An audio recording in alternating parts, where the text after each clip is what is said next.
Gilbert Jacques-Alphonse Brutus. Je ne sais pas par qui c'est écrit. Il est né le 2 août 1887 à Port-Vendre, dans les Pyrénées-Orientales, et est mort sous la torture ou suicidé le 7 mars 1944 à Perpignan, dans les Pyrénées-Orientales. Il fut adjoint technique aux ponts et chaussées, joueur, entraîneur, arbitre et dirigeant de rugby.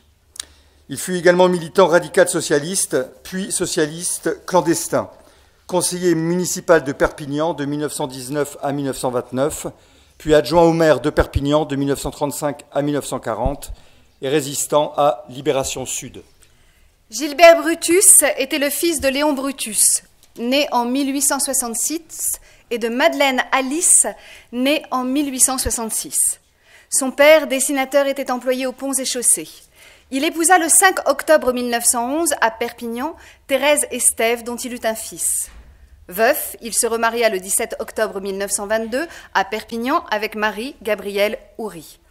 Joueur de rugby, Gilbert Brutus joua d'abord au Stade Roussillonnais, club de quartier de Perpignan, puis au Stade Toulousain, Haute-Garonne, en 1908 pendant son service militaire. De retour à Perpignan, ce furent les couleurs de l'association sportive perpignanaise, ASP, qu'il défendit. Il en était le capitaine lorsque le club remporta le championnat de France de deuxième série en avril 1911. Mobilisé en 1914, observateur en ballon dirigeable, il réglait les tirs d'artillerie.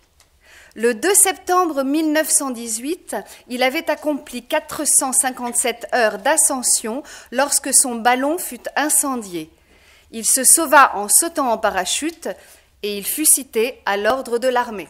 À son retour du front, Gilbert Brutus arrêta sa carrière de joueur. Il devint dès lors un arbitre de premier plan, puis un entraîneur. Et simultanément, il participa à la vie politique perpignanaise. Le 30 novembre 1919, il fut élu conseiller municipal de Perpignan sur la liste d'Union radicale et socialiste. Il fut réélu le 4 mai 1925.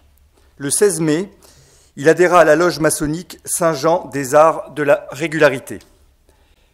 En 1929, quand le radical Victor d'Albiez rompit avec Jean Perrat et se présenta à Perpignan aux élections municipales avec François Delcos, un allié de centre droit, Gilbert Brutus était absent de la liste radicale.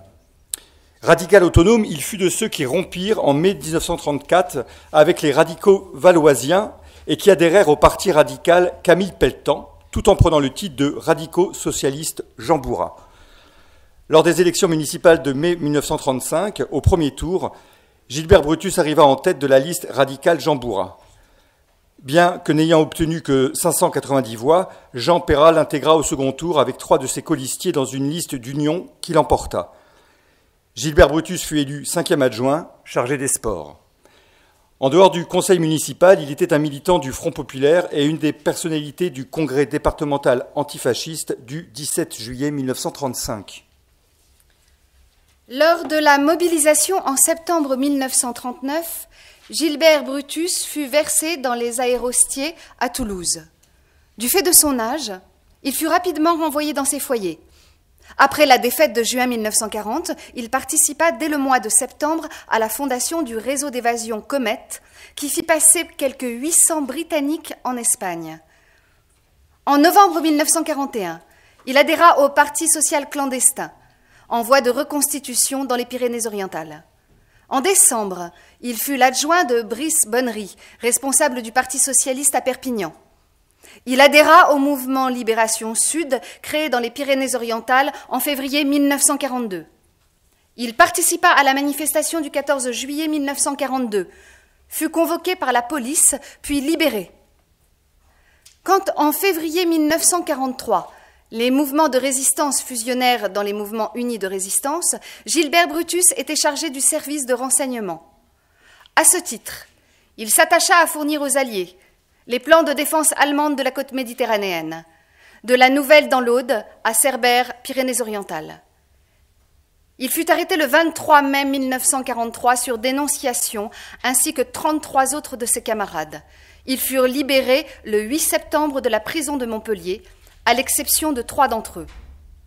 Alors que le responsable régional du mouvement Libération lui demandait de cesser toute activité clandestine et de se mettre au vert, Gilbert Brutus refusa. Le 1er mai 1944, il fut appréhendé à son domicile et emprisonné à la citadelle de Perpignan.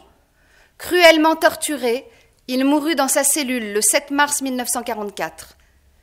D'après certains témoignages, il se serait suicidé à l'aide d'un foulard. Lors d'une séance du conseil municipal tenue le 6 septembre 1944, la ville de Perpignan donna le nom de Gilbert Brutus à un stade situé au Haut-Vernay dans la banlieue nord de Perpignan. L'avenue menant au palais des Rois de Majorque à Perpignan porte également son nom.